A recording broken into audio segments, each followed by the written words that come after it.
उत्तर प्रदेश में चुनावी सरगर्मी अपने शबाब पर है। आज राहुल अखिलेश मेरठ में एक साझा रैली करने जा रहे हैं और इस रैली में भीड़ जुट भी रही है। न्यूज 24 ने रैली में आए एक खास समर्थक से बात की। चलिए आपको भी उससे मिलवाते हैं। मेरठ में समाजवादी पार्टी और कांग्रेस के झंडे समर्थक और यहाँ एक नायाब समर्थक हमारे साथ। नाम है इनका शेरू रिक्शा वाला। और ये हुलिया जो आप देख रहे हैं, इस हुलिये के पीछे भी कई राज हैं और किस तरह से इन्होंने अपने आप को समाजवादी पार्टी के समर्थक के तौर पर पेश कर रखा है। शेरू मेरठ, उन्नति की चाबी डिम्पल भाभी, और इस तरफ सच्चाई की कलम की, और वो है मुलायम। अच्छा, भैया उन्नति की चाबी डिम्पल भाभी। उन्नति क्या उन्नति की चाबी डिम्पल भाभी। और उधर कौन कौन है? सच्चाई की कलम वो तो है मुलायम। विकास का पहिया अखिलेश भैया, इतना विकास किया उत्तर प्रदेश के अंदर। अच्छा, और उन्नति की चाबी डिम्पल भैया, खुशहाली। उन्नति की चाबी डिम्पल भाभी। ये कैसे घूम रहा है? ये मैंने मोटर लगाया इसके ऊपर। ये मोटर लगाया है। हाँ, अच्छा, रात में लाइटिंग चलती है। लाइटिंग चलती है। इसमें भी लाइटिंग है, सब तमाम लाइटिंग है। हेलमेट लगा लिया। हाँ। और ये सब क्या हुलिया बना रखा है आपने? ये समाजवादी के लिए बनाया हुलिया। मैं उनसे मोहब्बत करता हूँ, उनसे प्यार करता हूँ और मैं बहुत बेनतहा उनका फैन हूँ।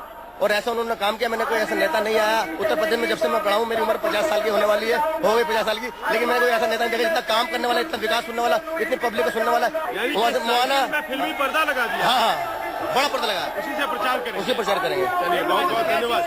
कहने का मतलब ये है कि दीवानगी इस कदर कि जैसे सिनेमा के हीरो के दीवाने थे, अब ये दीवाने हो गए हैं मुलायम सिंह यादव और अखिलेश सिंह के। पहले से ही दीवाने हैं। पहले से ही दीवाने हैं। और इस तरह का ये हुलिया बना रखा है और लोगों की ध्यान बरबस इस तरफ जा रही है। कैमरामैन अविनाश के साथ संजीव त्रिवेदी, न्यूज 24 मेरठ। तो हर तरह के अजीबोगरीब समर्थक वहां रैली में पहुंचे हुए हैं। हमारे संवाददाता संजीव त्रिवेदी भी वहां पर मौजूद है। संजीव, आज जबकि ये साझा रैली होने वाली है जिसमें राहुल और अखिलेश एक साथ मंच पर मौजूद होंगे, तो क्या समर्थकों की जो भीड़ है वो भी आपको दुगनी देखने को मिल रही है, दोनों के ही फैंस को ध्यान में रखते हुए? बिल्कुल, देखिए, ये कहना पड़ेगा कि जिस तरह के उत्साह को यहाँ पर प्रदर्शित कर रहे हैं यहाँ आए समर्थक, वो अपने आप में ये बताता है कि साथ आ जाने से जाहिर है कि दोनों दलों को फायदा हो रहा है। अपने कैमरामैन साथी से कहूंगा कि दूर दिखाएं वो लोगों को, और किस तरह से यहाँ पर ये तादाद जमा हो रही है। लोग आते चले जा रहे हैं और ऐसा लगता है कि कहीं न कहीं यहाँ जो उम्मीदवार हैं इस गठबंधन का फायदा वो जरूर उठाएंगे। और कहा यही जा रहा है कि पिछली बार उनकी हार केवल 7,000 वोटों से हुई थी, तो ऐसे में जबकि कांग्रेस को 20,000 वोट आए थे इस सीट, मेरठ की सीट से, तो उनके लिए राह बहुत आसान हो जाती है।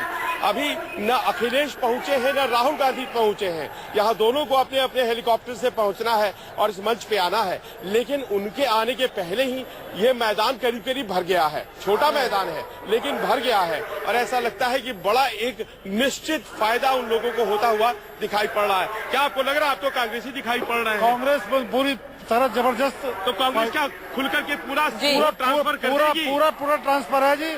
हाथी की तो जमानत जब्त है। हाथी की जमानत कहीं न कहीं ऐसा ये हाथी की जमानत जब्त है कि नहीं है, क्योंकि आज मायावती भी एक रैली करने वाली है। सीधा वहां पे भी हम रुक करना चाहेंगे क्योंकि बीएसपी सुप्रीमो मायावती आज गाजियाबाद और संभल में चुनावी जनसभा को संबोधित करेंगी। मायावती की पहली जनसभा गाजियाबाद के एनडीआरएफ मैदान में होगी और वहीं दूसरी जनसभा संभल जिले के चंदौसी में होगी।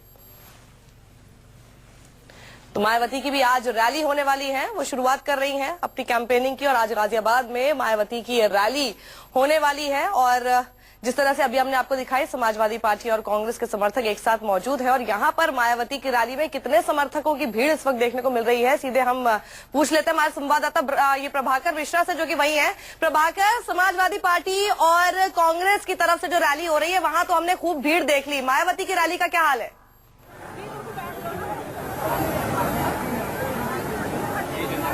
देखिए, मायावती की रैली में भीड़ दिखाना चाहूंगा कि किस तरह से यहाँ का नजारा है, आप देख सकते हैं। बहुत बड़ा मैदान है, गाजियाबाद का सबसे बड़ा मैदान है, एनडीआरएफ ग्राउंड बोलते हैं इसको, और सबसे बड़ा मैदान है। 2 हिस्से में हालांकि बांटा गया है, लेकिन जो मैदान यहाँ पर रखा गया है, करीब 2 लाख के लोगों की व्यवस्था है मैदान करीब करीब भरा हुआ दिख रहा है। जहां तक मेरी निगाहें जा रही हैं, बहन जी की फोटो तस्वीर और हाथी निशान वाले झंडे लगे हुए हैं और लोगों का आना, हुजूम आना शुरू हो चुका है। और खास बात एक और, जैसा कि हमेशा से होता है कि बहन जी की रैली में जो भीड़ बुलाने की जो एक सिस्टमेटिक व्यवस्था है, बल्ली नंबर दिया हुआ है सब जगह, और जहां पर सिस्टमेटिकली बसें आती हैं और उन बसों के लोगों को बैठाया जाता है।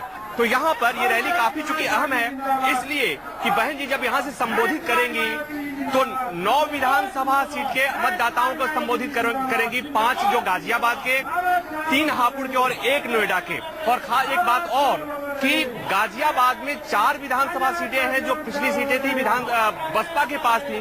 तो कोशिश होगी जी, बसपा की कोशिश होगी कम से कम 4 विधानसभा सीटें तो बसपा के पास रहे ही। तो इस लिहाज से भी काफी होगा, ये अहम है रैली। और दूसरी बात ये कि ये भी देखना दिलचस्प होगा कि गाजियाबाद में कल प्रधानमंत्री नरेंद्र मोदी की रैली होनी है, तो इस बात की तुलना की जाएगी कि बहन जी की रैली में कितने लोग आए थे। और बिल्कुल प्रभाकर, नजर बनाए रखें आप, और कुछ ही देर में पीएम मोदी की भी रैली शुरू होने वाली है, उसका भी हम रुख करेंगे और साथ ही आपको दिखाएंगे इलेक्शन टॉप 10, लेकिन एक ब्रेक के बाद।